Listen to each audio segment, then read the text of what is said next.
Okay, nkwaniriza omulabi waffe Pastor Yiga Augustine Yiga ebintu si birungi ku side ye olw'ensonga bamumye bailo era bamuleese olunaku lw'eggulo mu kooti so ne bamuma bailo.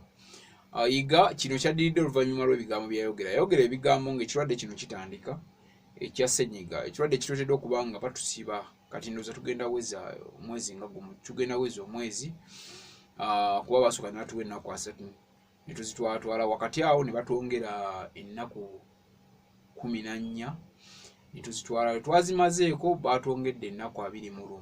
So Pastor Yiga yavaayo n'agamba nga bwe tutalina kirwadde kya Ssenyiga era yabyogera ku katambi akali katambula ennyo aka vidiyo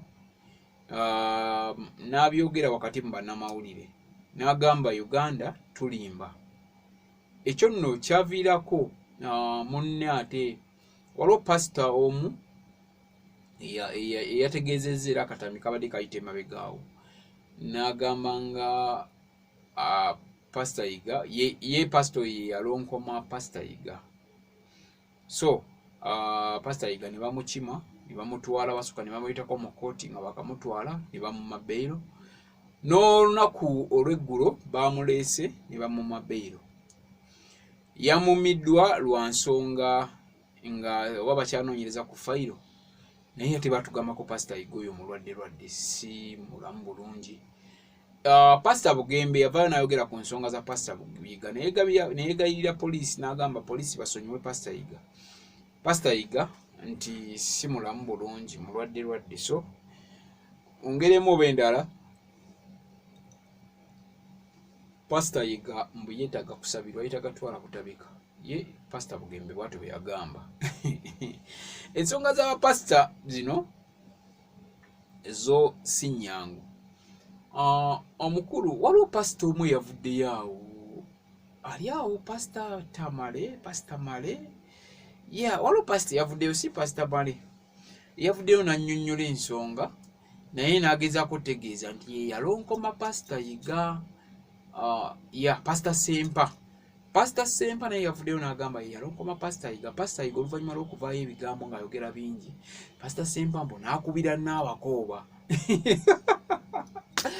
So Pastor Sempa yalonkoma Pastor Yiga. Pastor Yiga ne bamukima. Pastor Yiga yali ayogedde ebigambo bingi amanyi naye by the way Pastor Yiga yateekamu ekigambo kyo n'agamba oba bansibe. Okitegeera ye bw'atyo bwe yayogera. Tetumanyi oba wakati mu butamanya oba wakati mu kumanya nti nze njogera tetulina kirwadde kya Ssenyiga oba bansibe otegeera.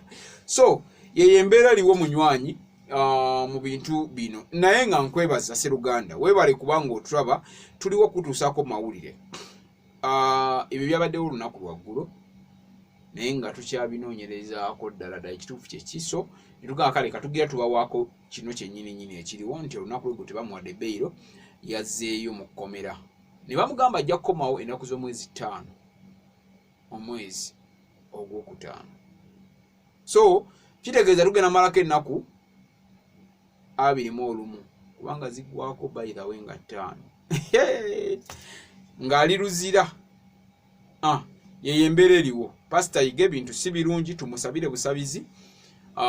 Tujja kuba tuyongera okubategeeza kiki ekimufaako ekimukwatako mu ngeri emu oba endala. Tubaagala nnyo mikwano gyaffe mwebale kutugoberera mu subscribing Big Brother Uganda, mu subscribing SK7 Media, mu subscribing Public Media. Genda mu comment section olekewo obubaka otubuulire ebintu byaffe bitambula bitya tuweereza wakati ffe naawe tetuweereza ffekka. Of course genda mu comment olekewo obubaka tujja batubweyanza nnyo. Tukwagala nnyo Sseruganda kubanga otubeereddewo n'otwagala ate n'otusubscribinga n'otufollowinga oba n'otugoberera kikulu nnyo naye nga tweyongera okuyozaayoza ate ku munywanyi Edilisa Musuuza Edikenzo yahitinze 1 million subscribers ku YouTube. Thank you so much. Congratulations Edikenzo for hitting 1 million subscribers on YouTube. Congratulations. Mweyongera okutulaba teweerabira Dadia's Preschool at Temples ne Senga Kezia Kuranama abeerangayo mpolampola. Mwebale nnyo, mwebale ddala, mubeere bulungi. Bye bye.